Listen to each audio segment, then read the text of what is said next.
Kami sangat mengucap syukur untuk yang sudah terjadi, yang sedang terjadi, dan yang akan terjadi.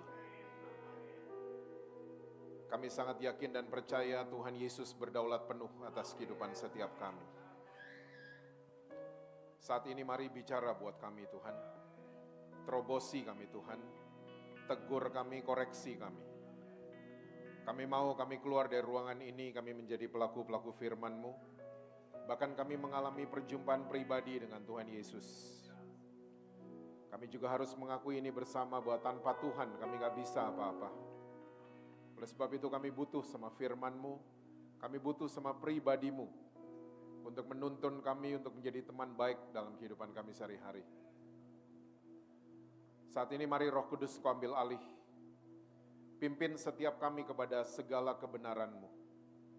Kami siap mendengar saat ini hanya di dalam satu nama yang berkuasa, yaitu nama Tuhan Yesus Kristus. Amin. Amin. Silakan duduk. Saudara mau berdiri juga boleh. Boleh tepuk tangannya di extend buat tim praise and worship kita. Shalom saudara-saudara. Yang belum kenal saya namanya Jesse Lantang. Papa saya dari Manado, mama saya dari India.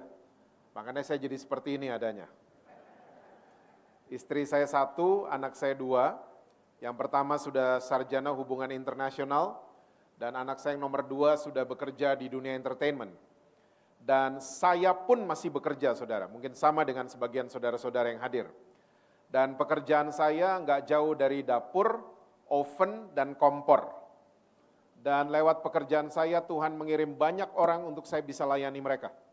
Dan kebanyakan yang dikirim sama Tuhan adalah orang yang aneh-aneh dalam tanda kutip. Kalau saudara pengen tahu aneh-anehnya mereka seperti apa, mereka ada yang LGBT, ada yang keluarganya berantakan, ada yang narkobaan, dan lain sebagainya. Tapi saya melihat satu hal, ternyata Tuhan Yesus yang kita sembah adalah Tuhan Yesus yang punya fokus sama masa depan seseorang. Dia nggak peduli serusak apapun masa lalu seseorang, Tuhan Yesus kita selalu paling mahir memulihkan. Amin, saudara. Saya rasa itu cukup kenalan dari saya. Saya minta saudara jangan tegang, santai aja, karena saya memang begini mukanya. Oke? Saya mengucapkan terima kasih buat Pak Gembala yang memberikan saya kesempatan untuk saya bisa melayani saudara-saudara pada hari ini. Oke, kalau saudara senang judul khotbah saya pagi hari ini adalah maturity, kedewasaan. Karena saya menemukan kita ini setiap hari menua. Betul apa betul? Nggak ada daripada kita yang tiap hari makin muda, nggak ada. Kita setiap hari menua. Tapi ternyata dewasa dengan umur nggak ada hubungannya. Tua itu pasti, dewasa adalah pilihan. Dewasa nggak ada hubungannya dengan posisi, dewasa nggak ada hubungannya dengan kedudukan, dengan apapun yang kita miliki. Dewasa, ya sesederhana pilihan kita setiap hari. Mau jadi dewasa atau terus kekanak-kanakan. Nah, saya ingin mengajak saudara-saudara semua untuk kita melihat kitab Amsal pasal yang keempat, ayatnya yang ke-7. Amsal pasalnya yang keempat, ayatnya yang ke-7, Alkitab catat begini, permulaan hikmat ialah, perolehlah hikmat, dan dengan segala yang kau peroleh, perolehlah apa saudara? Pengertian. Saya mau cerita sedikit buat saudara-saudara. Saya waktu dulu masih kuliah, saya terkenal sebagai mahasiswa yang gak pernah belajar. Tolong yang masih kuliah, adegan ini jangan ditiru ya. Saya terkenal banget sebagai mahasiswa yang hampir nggak pernah belajar. Saya belajar biasanya semalam sebelum ujian. Dan itu biasanya kita nggak tidur semalaman. Kita zaman dulu punya istilah SKS, sistem kebut. Oh, ada juga yang punya pengalaman sama saya ya. Sistem kebut semalam, SKS. Dan itu nggak tidur sepanjang malam. Dan pagi harinya itu udah nggak mandi, cuman cuci muka, gosok gigi, langsung ke kampus. Nah, semester 1, 2, dan 3 saya nggak pernah sadar. Setiap hari ujian dan saya datang di kampus, hal yang normal terjadi. Ada temen nyapa saya, Jess, begitu. Saya sapa balik. Dan waktu saya sapa balik, kita mulai ngobrol. Dan waktu kita lagi ngobrol, itu semua huruf yang udah dihafalin semalaman, berjatuhan semua. Dan semester 1, 2, dan 3, setiap saya mengerjakan ujian, hasilnya nggak pernah maksimal. Nah, semester 4 sampai selesai, baru saya sadar. Setiap habis SKS, datang di kampus, ada teman yang nyapa, Jess, saya nggak pernah mau noleh lagi. Saya langsung jalan masuk ke ruangan ujian, dan hasilnya saya bisa mengerjakan ujian dengan baik. Nah, hari ini, karena waktu itu saya ngambil fakultas ekonomi, hari ini kalau saya ditanya, Jess, masih tahu nggak mata-mata kuliah zaman dulu yang kamu ambil? Oh, masih tahu. Ya, keuangan negara, ekonomi mikro, ekonomi makro, masih tahu semuanya. Tapi kalau ditanya, ngerti nggak? Nggak pernah ngerti. Cuman tahu saja. Saudara, Alkitab ingin mengajarkan kita semua pada pagi hari ini. Dari segala yang kau peroleh, perolehlah pengertian. Karena orang yang tahu saja belum tentu ngerti. Tapi orang yang mengerti sudah pasti dia tahu. Banyak istri cuman tahu punya suami. Tapi mereka nggak mengerti suami mereka. Banyak suami cuman tahu punya istri. Tapi kita nggak pernah mengerti istri kita. Banyak orang tua cuman tahu bikin anak. Tapi kita nggak pernah mengerti anak-anak kita. Ingat baik-baik saudara, setiap generasi punya warna yang berbeda. Musa pakai tongkat, Yosua pakai pedang. Tapi dua-duanya cinta sama Tuhan. Jadi yang harus ditransferkan buat anak cucu kita adalah rasa cinta dan kagum sama Tuhan. Warna berbeda, it's okay. Generasi di atas saya kalau pakai celana lengkap bahannya. Generasi hari ini kalau pakai celana kekurangan bahan. Itu cuma perbedaan warna, saudara. Gak usah diributin. Generasi saya, di atas saya, kita kalau masuk restoran yang kita minta buku menu. Hari ini orang kalau masuk restoran yang diminta password. Udah beda. Dan itu cuma perbedaan warna. Dan sering kali saya menemukan banyak orang tua dan anak-anak konflik, gak ada ujungnya. Karena cuma perbedaan warna. Saya ini ngerasa kayak iPhone 6, saudara. Saya berada di tengah-tengah iPhone 1 dan iPhone 15. Maksud saya nyambung sama orang tua, saya nyambung sama anak muda. Saya sering didatengin sama dua kubu ini. Pak, anak saya tuh di kamar terus, tiktokan terus loh Pak. Orang tuanya. Saya cek sama anaknya. Kamu tiktokan terus? Iya om, saya lagi cari uang. TikTok live. Orang tuanya nggak ngerti. Makanya saudara, jangan cuma tahu bikin anak. Kita harus ngerti, ada generasi baru yang muncul namanya Gen Z, Zillennials. Udah muncul lagi yang baru namanya Gen Alpha. Kita harus punya pengertian tentang mereka. Oke? Nah sekarang, banyak orang Kristen cuman tahu Tuhan Yesus. Tapi kita nggak pernah mengerti siapa dia. Ini yang paling menyedihkan. Kita cuman tahu-tahu aja. Kita cuma tahu agama Kristen, tapi kita nggak pernah mengerti juru selamat kita. Nah, sekarang saya mau ajak saudara-saudara, yuk kita lihat kitab Ibrani pasal yang kelima. Ibrani pasal yang kelima, ayatnya yang ke-12, 13, dan 14. Judul perikopnya tuh ngeri, saudara. Peringatan supaya jangan murtad. Ibrani 5 ayat 12, 13, dan 14. Sebab sekalipun kamu ditinjau dari sudut waktu, sudah seharusnya menjadi pengajar. Kamu masih perlu lagi diajarkan asas-asas pokok dari penyataan Allah. Dan kamu masih memerlukan apa saudara? Susu, bukan makanan keras.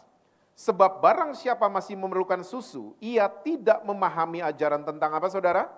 Kebenaran, sebab ia adalah anak kecil. Ayat 14. Tapi makanan keras adalah untuk orang-orang di GBI Intermart. Orang-orang apa saudara? Dewasa. Yang karena mempunyai panca indera yang terlatih untuk membedakan yang baik daripada yang jahat. Judulnya cukup ngeri ya, peringatan supaya jangan murtad. Kita orang Kristen, kalau dengar kata murtad, apa yang mendarat di kepala kita? Orang pindah agama, orang pindah kepercayaan. Tapi ternyata Alkitab tidak pernah mencatat seperti itu. Coba ada ayatnya emang? Ya, murtad adalah orang pindah agama. Enggak ada ayatnya. Nah, kata murtad salah satunya muncul di Alkitab saudara dan saya di Ibrani 5 dan Ibrani 6, kata murtad. Yang kalau boleh saya simpulkan buat saudara-saudara, ternyata murtad punya pengertian bukan orang pindah agama. Tapi murtad punya pengertian people with no progress.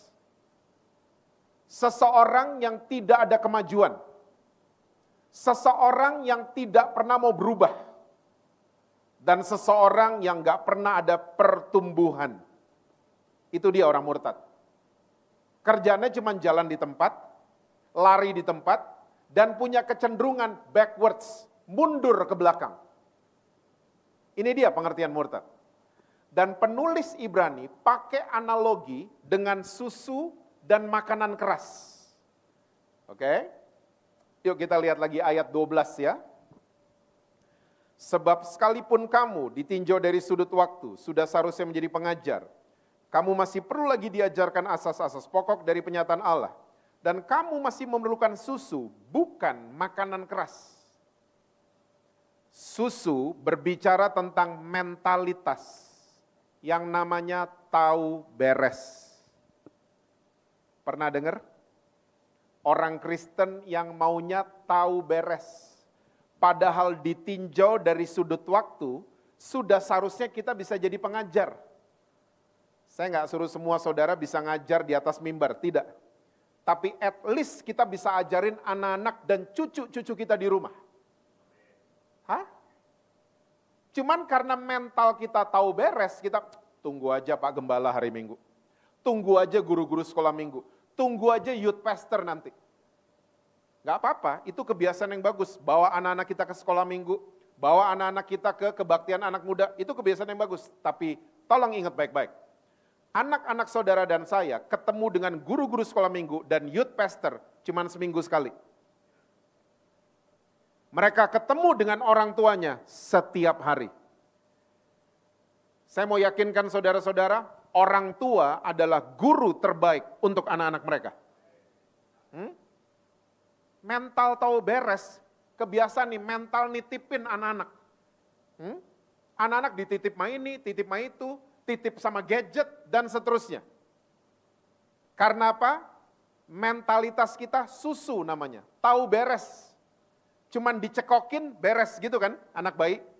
Ya, coba saudara, kalau anak-anak kita sudah umur 6 tahun, dan dia terus minumnya susu, tidak mau makanan yang ada teksturnya, kita bawa dia ke dokter nggak? Kita bawa dia ke dokter pasti, dok ini kenapa anak saya? Ada sesuatu mungkin di pencernaannya. Nah itu alam jasmani. Alam rohani seringkali kita nggak peduli. Kita nggak bertumbuh, kita nggak ada kemajuan, kita nggak pernah berubah, kita nggak terlalu peduli. Karena mental kita, mental tahu beres. Kita nggak pernah mengembangkan kemampuan namanya mengunyah. Saya punya sahabat, agak-agak ribet sahabat saya. Dia setengah Iran, setengah Bulgaria, tinggalnya di Prancis. Nah, ribet kan? Dan dia besar juga di Prancis. Nah kita biasanya 1 tahun sekali ketemu saudara. Di Bali kita ketemunya. Dan kita kalau sampai di Bali, kita punya makanan favorit, namanya nasi babi kecap. Di restoran namanya The Hub, HUB, di Bypass Sanur. Catat. Nah, selama pandemi kemarin, kita nggak bisa ketemu, cuman bisa Zoom, video call, dan lain sebagainya. 2022, kita akhirnya ketemu lagi. Waktu ketemu di Bali, wah peluk-pelukan, ngobrol, dan lain sebagainya. Langsung dia tanya, itu nasi babi kecap masih ada nggak? Saya langsung bilang, oh masih ada. Ya, tempat yang sama, kita langsung ke sana. Oke? Sampai di The Hub, pesan langsung, 2 nasi babi kecap. Saudara kalau ke sana pesan yang Balinese ya saudara. Jangan yang Chinese, ada 2 soalnya di menu. Pesan yang Balinese babi kecap. Datang, ini gede di Paris, saya gede di mantan ibu kota Indonesia. Ya, kita mulai makan, saya ingat nggak sampai 10 menit itu nasi babi kecap saya habis. Waktu habis saya noleh ke sahabat saya, dia baru 2 hap. Saya mulai tanya, kenapa? What's wrong? Oh, enak. Seperti biasa, rasanya nggak berubah, dia bilang. Kenapa? Kamu kayaknya nggak niat makan? No, dia bilang. Jangan salah tangkep, Jess. Kamu kan gede di Indonesia, saya gede di Prancis. Di Indonesia diajarkan, kalau makan ngunyah 32 kali. Di Prancis 72 kali. Makanya kalau nanti saudara ke Prancis, amin saudara, berangkatlah yang ngomong amin. Yang amin kedua telat. Semua berangkat ya. Di Prancis itu, kalau udah jam makan malam, dan restorannya udah penuh, itu restoran tutup, nggak terima customer lagi, karena makannya pada lama. Beda sama Indonesia kan? Indonesia restoran udah penuh, kita tetap masuk.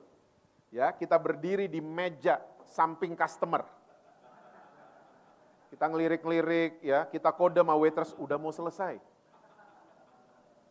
Hidup Indonesia. Di Prancis nggak bisa. Nah, dia menambahkan, ya, kalau kita lagi mengunyah 72 kali atau 32 kali, itu enzim yang ada di mulut kita akan bercampur dengan makanan, dan waktu dia turun ke pencernaan, dia jadi gizi yang bagus. Jadi gizi yang bagus. Saya mau tanya sama saudara, kita orang Indonesia diajarin 32 kali, ada yang ngunyah 32 kali emang? Nggak ada, kita 5 sotelan kan? Apalagi kalau Indomie, kita udah nggak kunyah biasanya. Seruput langsung masuk ke dalam. Makanya nyadar nggak saudara, orang Indonesia kalau habis makan kita jarang kenyang, tapi begah, kembung, pakai tali sepatu, keringet dingin langsung. Karena apa? Kita ada masalah sama pencernaan. Kita ada masalah sama digesting. Kita nggak mengunyah dengan sesungguhnya. Nah, bahasa mengunyah di Alkitab namanya adalah merenungkan firman Tuhan. Kita jarang buat. Ya, kita cuma tahu ayat, tapi kita jarang renungin. Jarang. Makanya kita nggak pernah dewasa. Kita susu terus. Maunya tahu beres. Nggak mau repot sedikit, nggak mau. Ingat baik-baik saudara, Tuhan menciptakan manusia dengan 2 otak, kiri dan kanan. Kiri tempat kita tahu firman Tuhan. Kiri itu yang berat-berat, ya, hafalan, matematika, yang kiri semua. Ya. Nah, waktu saudara lagi dengar firman Tuhan, masuknya ke otak kiri. Nah, otak kanan adalah tempat ya di mana kita rileks, makan, minum, itu otak kanan bekerja. Oke? Apalagi dengerin musik, lihat lukisan, nonton konser, itu otak kanan akan bekerja. Oke? Saudara bisa bayangin nggak? Yesus datang di satu bangsa yang otak kirinya super kuat, bangsa Yahudi. Makanya Yesus paling sering pakai istilah makanan. Sadar saudara, akulah roti hidup. Akulah air hidup. Metode pemuritan Yesus selalu di meja makan. Hah? Pernah punya foto Yesus lagi di depan papan tulis, 12-nya lagi duduk? Gak ada kan foto kayak gitu? Yang kita semua punya fotonya adalah Yesus lagi duduk di meja makan sama 12 murid. Saya heran sampai hari ini yang ambil foto mereka ber-13 itu siapa? Ya. Nah, Yesus selalu begitu. Dan metodenya Yesus sampai hari ini masih relevan. Saya mau tanya sama saudara, deal bisnis besar hari ini terjadi di mana? Di ruang meeting atau di meja makan? Meja makan. Di ruang meeting tidak ada muffin, tidak ada kopi, itu kontrak akan adendum terus. Salah nih, salah, ganti nih, ganti. Tapi waktu makanan keluar, kita mulai makan, otak kiri yang tadinya bekerja pindah ke otak kanan. Ya, karena lagi makan. Ya, otak perhitungannya jadi tumpul, tanda tangan. Gitu kan? Makanya yang masih single atau punya anak single, jangan pernah menyatakan cinta di atas angkot. Ajak makan. Tunggu 3 hap, udah full otak kanan bekerja, baru nyatain, saya suka sama kamu. Pasti diterima. Masterclass loh ini. Nah, otak kanan saudara dan saya, inilah tempat kita mengunyah, merenungkan firman Tuhan. Otak kiri tempat tahu, otak kanan tempat mengerti. Ingat tadi tahu dan ngerti? Hah? Otak kanan tempat mengerti. Makanya Daud ngerti ginian. Ya, dia buka kitab Mazmur, renungkanlah firman Tuhan tiap hari Natal, gitu. Siang dan malam. Karena iblis mendakwa saudara dan saya sama, siang dan malam. Perlu dijaga kiri dan kanan. Jangan cuma tahu firman, direnungin firmannya. Amin, saudara-saudara. Kembangkan kemampuan untuk mengunyah. Lanjut ayat 13. Sebab barang siapa masih memerlukan susu atau tahu beres, ia tidak memahami ajaran tentang apa saudara? Kebenaran. Sebab ia adalah anak kecil.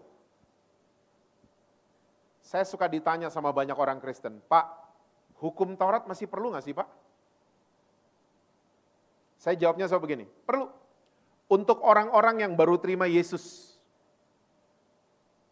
Orang-orang yang baru terima Yesus, baby Christians, perlu diajarkan do and don'ts. Boleh dan gak boleh. Jangan ini, jangan itu. Ya. Kenapa saya jawab seperti ini? Karena ada dasar firmannya, Roma 2. Kita nggak sempat bahas, saudara baca di rumah. Rasul Paulus menyebutkan ahli-ahli Taurat, mereka adalah pengajar orang-orang yang belum dewasa. Ahli loh. Ya, tapi mereka ternyata bahasa Inggrisnya lebih ngeri, teacher of babies. Pengajar bayi-bayi, susu kan? Ahli Taurat. Hukum Taurat perlu. Buat orang-orang yang baru terima Tuhan Yesus. Perlu banget. Saya percaya semua saudara pernah mengalami hal yang sama. Seperti saya. Dulu waktu anak-anak saya masih kecil, mereka bawa teman mereka datang ke rumah. Ya, saya sama anak-anak ngomongnya selalu do and don'ts. Boleh ini dan gak boleh itu. Ya, sama ya kita ya pasti ya. Nah, hati-hati nak, itu pisau tajam. Nah, hati-hati itu panci bakso panas, hati-hati ya nak. Nah, itu dispenser yang warna merah itu air panas, hati-hati. Sama anak-anak kecil normal ngomong kayak gitu. Udah tua-tua kayak begini. Saudara bertamu ke rumah teman saudara, tiba-tiba teman saudara, Oma, hati-hati Oma. Itu pisau tajam. Kan nggak perlu Oma-oma digituin. Om, hati-hati ya Om. Itu panci soto panas. Kan nggak perlu digitu-gituin. Karena kita consider kita sudah dewasa. Nah, penulis Ibrani jelas mencatat, orang-orang yang mentalnya masih memerlukan susu, mereka nggak ngerti pengajaran tentang kebenaran. Kebenaran yang ditulis sama penulis Ibrani bukan boleh dan nggak boleh. Bahasa Inggrisnya ini nih, yang ada di depan saudara nih. Righteousness. Righteousness bukan do and don'ts. Bukan boleh dan gak boleh. Righteousness punya pengertian posisi, teritori. Bahasa Yunaninya dekayu. Ya, bahasa Inggrisnya jurisdiction. Jurisdiction itu teritori. Ya, lokasi. Bahwa waktu kita belum terima Tuhan Yesus, kita masih di luar teritori. Tapi waktu kita menerima dan percaya sama Tuhan Yesus, kita masuk di teritori namanya kerajaan sorga. Karena percayalah saudara, semua agama termasuk hukum Taurat mengajarkan prinsip kebenaran yang sama. You do good, you get good. You do bad, you get bad. Semua orang ngajarin yang sama, prinsip kebenaran mereka. Kamu bikin yang baik, kamu menerima kebaikan. Kamu bikin yang jahat, kamu menerima yang jahat juga. Cuman Yesus yang datang bawa prinsip kebenaran namanya ini, righteousness. Kamu sudah melakukan kejahatan, pelanggaran dan dosa, tapi kamu tetap menerima kebaikan. Lumayan yang amin 3. Karena semua kejahatan dan dosa dan pelanggaran kalian, saya yang tanggung di atas kayu salib. Cuman dia yang ngomong kayak gini. Tuhan yang lain gak ada yang ngomong kayak begini. Cuman dia yang ngomong kayak gini. Nah, orang yang ininya tahu beres, gak ngerti soal righteousness. Gak akan ngerti. Mereka ngertinya cuman do and don'ts. Ini boleh, itu gak boleh. Oke, lanjut ayat 14.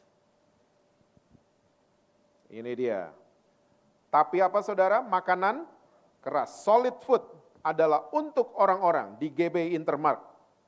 Orang-orang dewasa yang karena mempunyai panca indera yang terlatih untuk membedakan yang baik daripada yang jahat. Nah ini dia orang dewasa.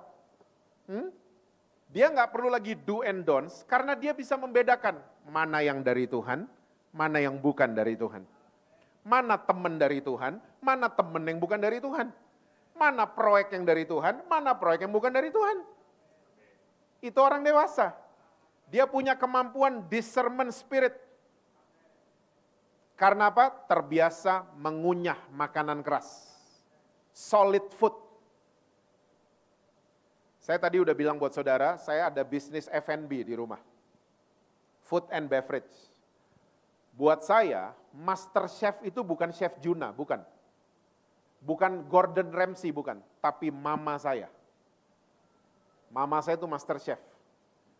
Kita di rumah, sebulan kira-kira 3 kali lah maksimal, kita suka cobain menu baru. Atau resep baru. Atau makanan baru. Nah kita kalau cobain, mama saya selalu ikut. Mama saya udah 81 tahun saudara. Ya, masih blibli.com sendiri. Ya. Dan dia kalau ikut, dia nyobain nggak 1 piring, nggak. Cuman 1 sendok makan dia cobain. Dan waktu dia hap, kita semua noleh ke dia. Menunggu dia bersabda. Dia lagi ngunyah, dia mulai ngomong. Ini daun jeruknya kurang. Ini kemanginya ketinggian ini. Ya, ini kayaknya kunyitnya beli di toko itu kayaknya. Dia tahu loh beli di mana. Panca inderanya mama saya yang namanya lidahnya sangat-sangat terlatih untuk membedakan semua ingredients makanan yang masuk ke mulutnya. Jasmani. Rohani kita seharusnya seperti itu. Gak semua yang datang ke kita itu dari Tuhan, gak semua. Gak semua yang datang berguna buat kita, enggak semua. Kita perlu discernment spirit. Perlu orang dewasa untuk bisa membedakan mana yang dari Tuhan, mana yang bukan dari Tuhan. Yuk sekarang, 2 Petrus 3 ayat yang ke-18.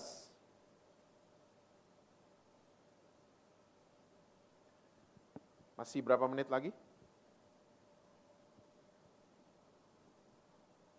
2 jam? 20? Oke.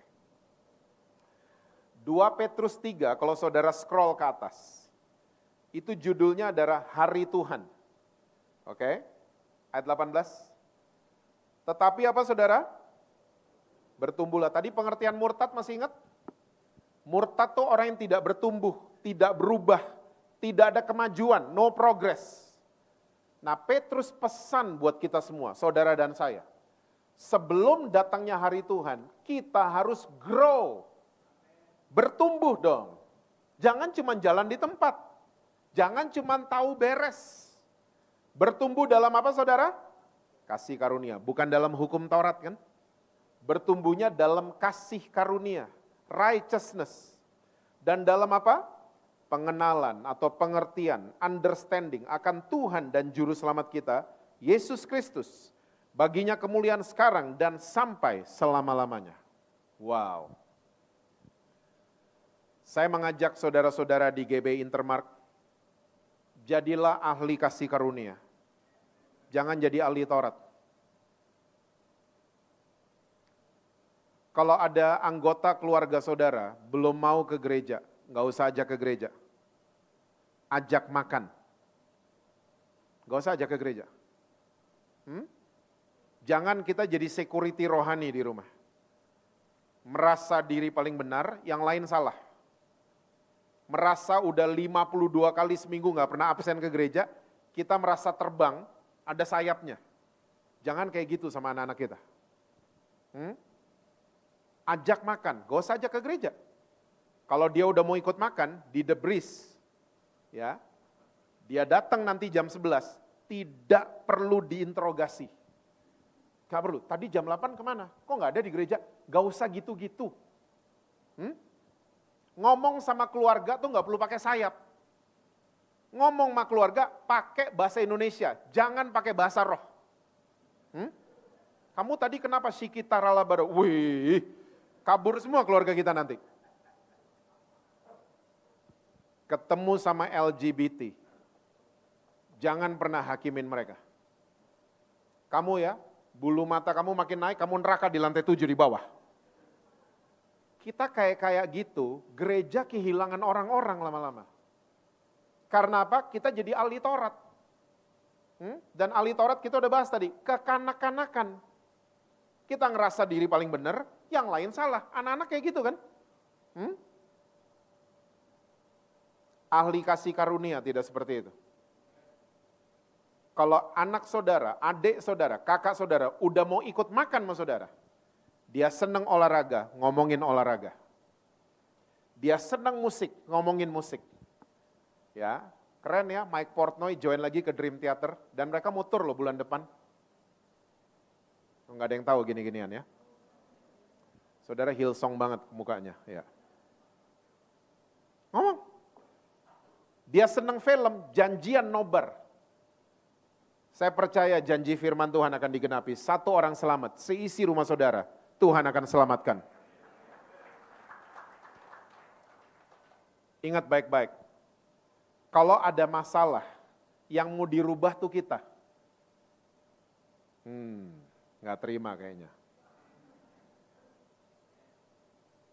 Kalau istri bermasalah, suaminya mau dirubah, gitu kan? Kalau suami bermasalah, istri mau dirubah. Saya sering banget kalau selesai kebaktian, ada aja jemaat datang, bilang gini, Pak, itu khotbah tadi sebenarnya buat istri saya, Pak. Sering dengar orang Kristen ngomong gitu? Atau sering ngomong kayak gitu? Firman Tuhan yang kita dengar itu untuk kita, bukan untuk siapa-siapa, untuk kita. Kalau anak-anak kita bermasalah, orang tuanya mau dirubah. Ya, kita perlu berubah jadi ahli kasih karunia. Panggilan tertinggi gereja menyelenggarakan kasih kan? Bukan menyelenggarakan kebaktian, KKR atau seminar aja, enggak. Menyelenggarakan kasih. Yesus itu enggak bisa dilihat. Tapi Yesus pengen banget dia bisa dilihat ya sama keluarga saudara lewat saudara dan saya. Dengan kita kasih tunjuk kasihnya dia.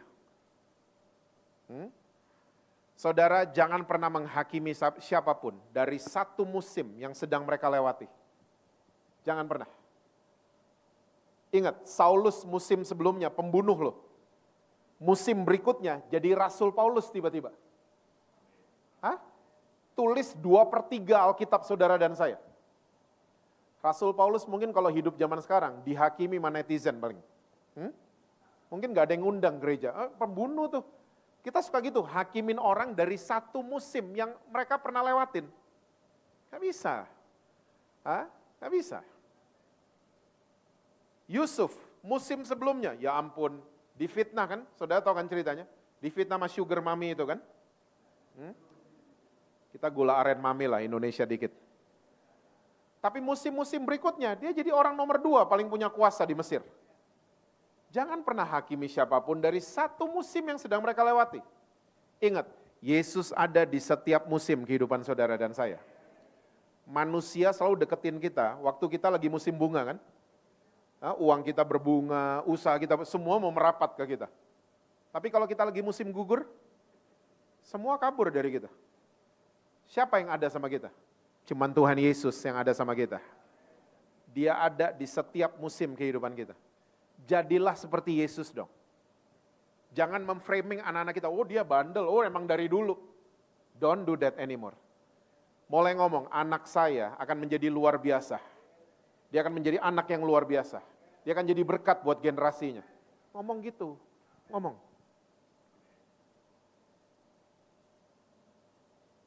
Ahli kasih karunia. Bertumbuhlah di sana. Ayat terakhir, benar terakhir. 1 Korintus 13. Saya takutnya gini saudara. Waktu seseorang tidak bertumbuh dalam kasih karunia, kita akan bertumbuh ke lawannya kasih. Tahu nggak lawannya kasih apa? Nafsu. Itu lawannya kasih. Ya, saya ketemu banyak orang Kristen di GB Intermark nggak ada.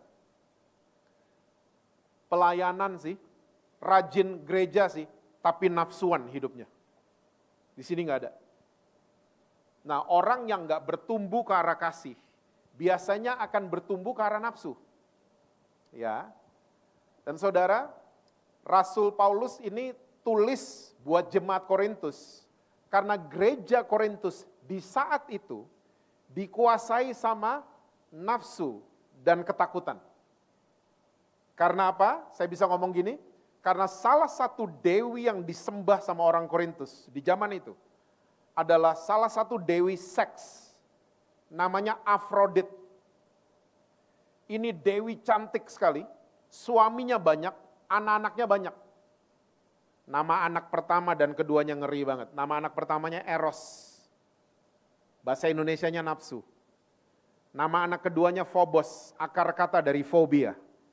Bahasa Indonesianya takut. Ya, ada anak namanya teror, ngeri-ngeri nama anak-anaknya. Ya.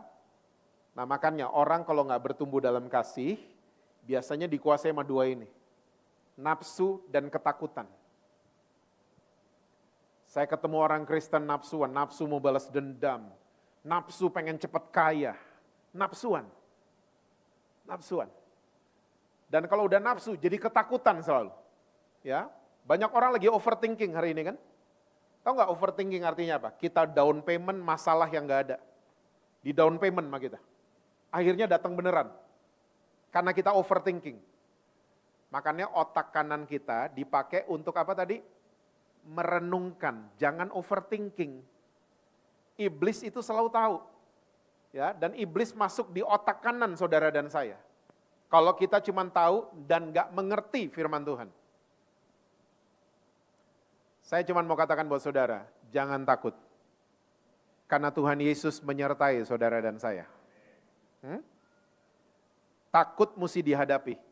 Betul apa betul? Karena takut itu dari iblis. Takut mesti dihadapi. Yang dihindari itu bahaya. Bahaya dihindari. Ngopi sama mantan, dihindarilah. Itu bahaya soalnya. Tapi takut mesti dihadapi. Ya, ada ular kobra di depan, kamu lucu banget, itu namanya blow on. Itu bahaya itu ular kobra. Menghindar dong dari situ. Nah kita lihat ya, makanya Rasul Paulus buat jemaat Korintus, dia dibukakan pewahyuan soal kasih.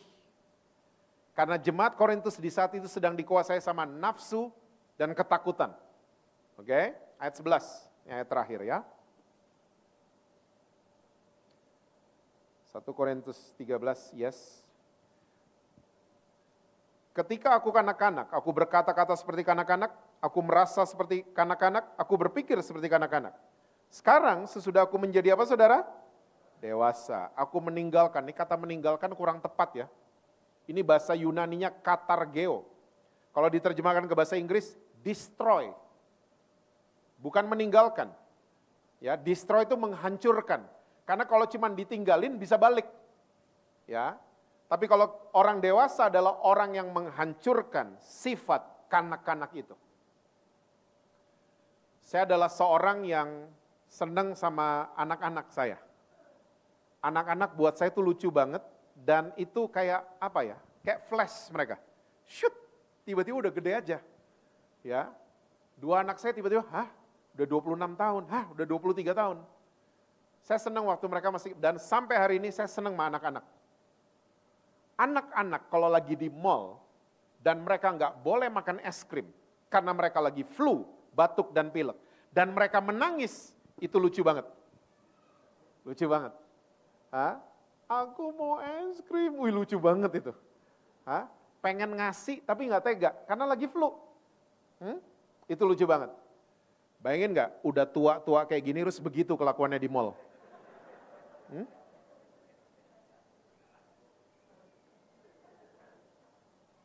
Lucu? Orang pada, ih gila. Anak-anak lucu. Kalau udah dewasa, enggak. Saya nemuin banyak loh di Jakarta, BSD yang enggak ada. Jakarta banyak gini-gini. Dia suami orang, tapi dia paling sayang sama aku, gitu. Banyak. Udah tua kan, tapi kekanak-kanakan. Saya ketemu banyak model gini di Jakarta. Childish. Saudara, dari panjang lebar kita bahas. Ternyata benar kan, dewasa itu pilihan. Dewasa nggak ada urusannya sama umur. Makanya banyak orang tua-tua ke keladi. Banyak. Hah? Banyak banget. Di sini aja yang nggak ada. Makanya pilihlah untuk mengerti. Pilihlah untuk menjadi dewasa setiap hari. Pilihlah untuk bertumbuh dalam kasih karunia. Menghancurkan sifat kekanak-kanakan. Saya percaya waktu kita memilih untuk dewasa, saya percaya hal-hal yang dewasa juga akan datang dalam kehidupan saudara. Akan mendarat di keluarga saudara. Karena kita memilih selalu untuk mengerti setiap hari. Mengerti apa? Firman Tuhan. Mengerti pribadinya Yesus. Amin saudara-saudara. Tuhan berkati kita semua. Selalu sukses. Harmonis di rumah dan rekening bank selalu penuh buat saudara.